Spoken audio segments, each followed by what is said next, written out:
Hello students, good afternoon.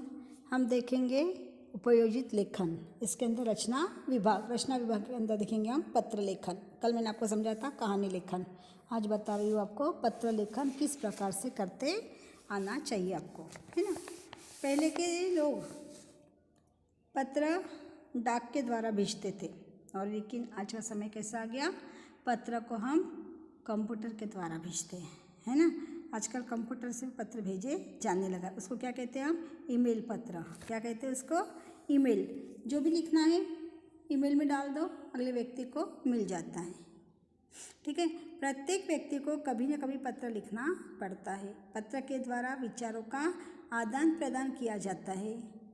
लिखना एक कला है।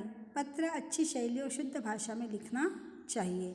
अतः पत्र लिखने की जानकारी प्रत्येक विद्यार्थी को होनी चाहिए। अब पत्र दो भागों में किया गया है। एक है अनौपचारिक पत्र, मतलब परिवार के लोगों को एवं सगे संबंधियों के बीच में जो पत्र व्यवहार होता है उसको बोलते हैं अनौपचारिक पत्र।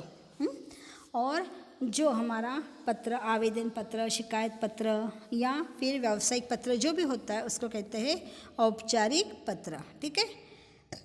अब देखेंगे पहला हम अनौपचारिक पत्र। अनौपचारिक पत्र के अंदर हमको कैसे स्टार्टिंग करना है, उसके अंदर क्या क्या आना चाहिए ये देखना पड़ेगा। डाक से पत्र भेजने के अलावा आजकल कंप्यूटर से भी पत्र भेजे जाने लगे हैं। इन्हें ईमेल पत्र भी कहा जाता है। ये पत्र पाने वालों को भेजने के बाद तुरंत मिल जाते हैं। जल्दी पहुंचने के कारण ईमेल पत्र आजकल बहुत लोकप्रिय हो गए हैं। ईमेल पत्र लिखने का तरीका डाक वाले पत्रों से भिन्न होता है। यहाँ दिए गए ईमेल पत्र से भेजे जाने पत्रों के रूप में इस तरह के पत्र भेजने वालों को अपना पता देने की ज़रूरत नहीं होती, क्योंकि वो मोबाइल से जाता है तो मोबाइल में हमारा एड्रेस, हमारा नंबर उनको चला जाता है, इसलिए उनको पता देने की आवश्यकता नहीं होती। अब देखो एक पत्र डाला है यहाँ पर कि प्रिय मित्र को जन्मदिन की बधाई देते हुए पत्र। ये ईमेल से जा रहा पत्र, इसलिए हाँ। तो क्या दिया उन्होंने कि हे मित्र, प्रिय मित्र विजय, सप्रेम नमस्कार। तुम्हारे जन्मदिन की दावत का निमंत्रण मिला। यह जानकर खुशी हुई कि तुम्हारा जन्मदिन धूमधाम से मनाना चाहते हैं घर के लोग। तुम्हारे 12वें 13वें जन्मदिन पर हम बहुत बहुत बधाई देते हैं। मैं तुम्हारे जन्मदिन के समारोह में शामिल होने वाला था। इसके लिए मैंने पूरी तैयारी भी कर ली थी, परंतु अचानक कोरोना होने की वजह से और मैं कोरोना से पीड़ित हो चुका हूँ। शरीर में काफ़ी कमज़ोरी आ गई है और इस कारण मैं तुम्हारे जन्मदिन की दावत में नहीं आ पाऊँगा। मुझे खेद है, बहुत खेद है मुझे, मैं आ नहीं सकता। भगवान से प्रार्थना करता हूँ कि तुम्हें लंबी उम्र और सुखी जीवन दे। मैं बाल कथाओं का एक सेट भेज रहा हूँ, आशा है तुम्हें वो पसंद आएगा। पूरी तरह ठीक होने के बाद मैं तुमसे मिलने ज़रूर आऊँगा।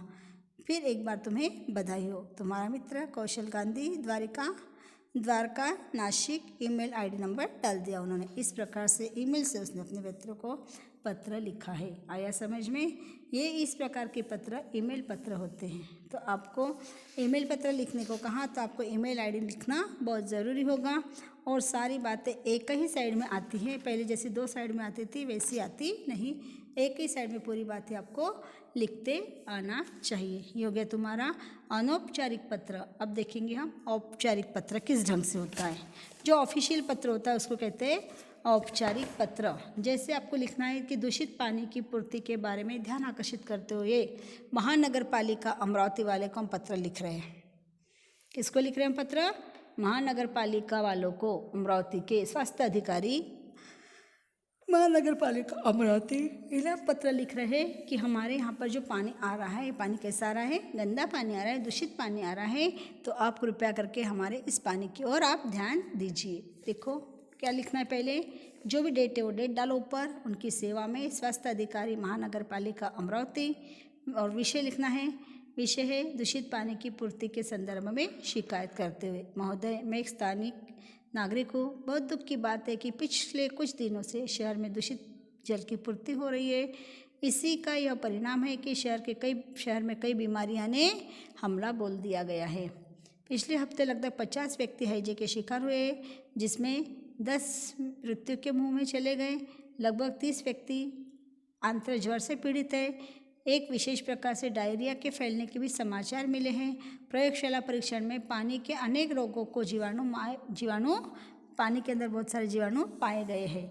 आश्चर्य है कि महानगर पालिका के अधिकारी कानों में तेल डाले हुए बैठे हुए हैं। इस समस्या से नगर के सभी नागरिक बहुत चिंतित हैं। बिना शुद्ध जल की पूर्ति इन घातक बीमारियों पर काबू पाना संभव नहीं है। आशा है कि नागरिकों के स्वास्थ्य का ख्याल रखते हुए आप इस संबंध में तत्काल उचित कदम उठाएंगे। सहयोग की अपेक्षा के साथ भवदीय Ramesh Desai, Kanchan park, Amravati. Email ID number डाल दिया गया है। इस प्रकार से ये पत्र आपको औपचारिक और अनौपचारिक प्रकार के पत्र आपको समझाए गए। आपको पत्र, अब कोई भी प्रकार का पत्र आपको लिखते आना चाहिए। ओके, ठीक है।